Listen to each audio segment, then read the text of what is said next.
তারেক রহমান ভারতে যেতে পারবে না। তারেক রহমান ভারতে সফর করা একেবারেই অনুচিত হবে।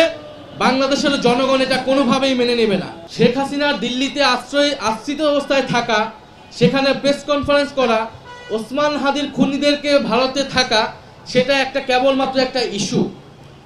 আমরা স্পষ্টভাবে বলতে চাই এটা কোনো ইস্যু না, এটা বাংলাদেশের সার্বভৌমত্বের প্রশ্ন।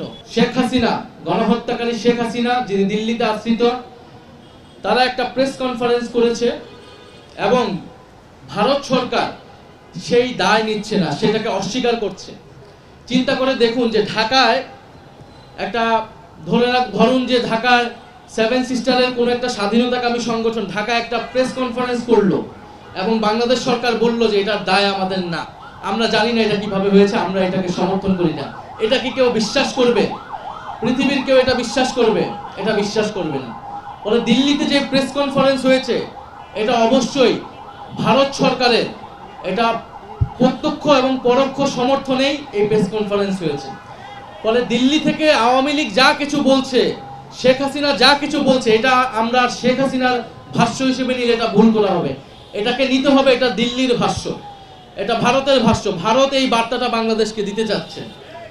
ফলে ভারত তার কাজ করে যাবে, কিন্তু বাংলাদেশ কি করবে? আমরা কয়েকদিন আগে দেখলাম যে তারেক রহমানের সাথে, বর্তমান সরকার প্রধান তারেক রহমানের সাথে ভারতীয় হাই কমিশনার তিনি একটা সাক্ষাৎ করলেন এবং সেই সাক্ষাতের পরে পররাষ্ট্রমন্ত্রী খলিলুর রহমান তিনি প্রেস ব্রিফিংয়ে বললেন যে ওসমান হাদির খুনিদের প্রত্যর্পণ বিষয়ে এবং শেখ হাসিনার প্রত্যর্পণ বিষয়ে আলোচনা হয়েছে।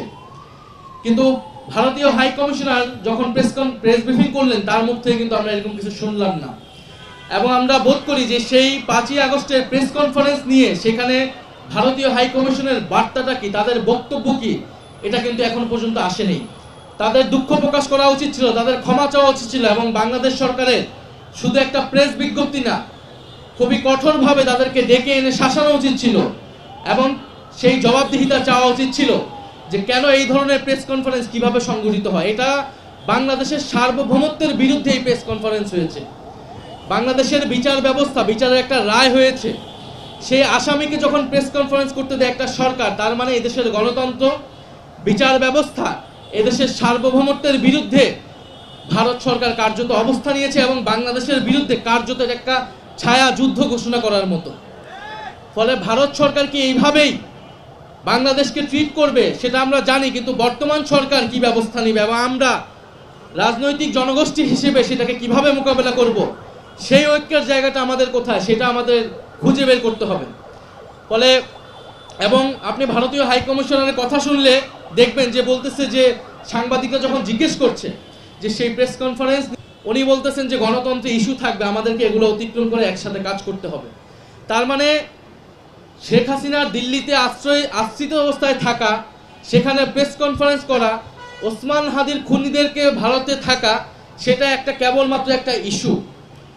আমরা স্পষ্টভাবে বলতে চাই এটা কোনো ইস্যু না, এটা বাংলাদেশের সার্বভৌমত্বের প্রশ্ন, বাংলাদেশের গণতন্ত্রের প্রশ্ন। ফলে যদি বন্ধুত্বের কথা বলতে হয়, ভারত যদি বন্ধুত্বের কথা বলতে আসে, তাহলে শেখ হাসিনাকে এবং ওসমান হাদির খুনিদেরকে ফেরত পাঠিয়ে সীমান্তে হত্যাকাণ্ডের মীমাংসা করে বাংলাদেশের নদীর পানি ন্যায্য হিস্সা নিশ্চিত করে তারপরে বন্ধুত্বের কথা বলতে হবে। ফলে আমরা বলবো বাংলাদেশ সরকারকেও এই বিষয়ে সুস্পষ্ট বার্তা দিতে হবে যে এটা কোনো গণতন্ত্রের কোনো ইস্যু না, এটা বাংলাদেশের সার্বভৌমত্বের প্রশ্ন।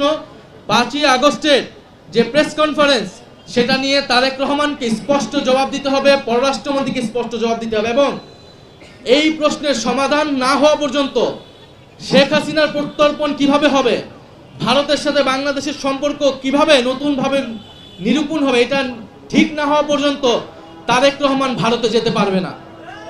তারেক রহমান ভারতে সফর করা একেবারেই অনুচিত হবে। বাংলাদেশের জনগণ এটা কোনোভাবেই মেনে নেবে না।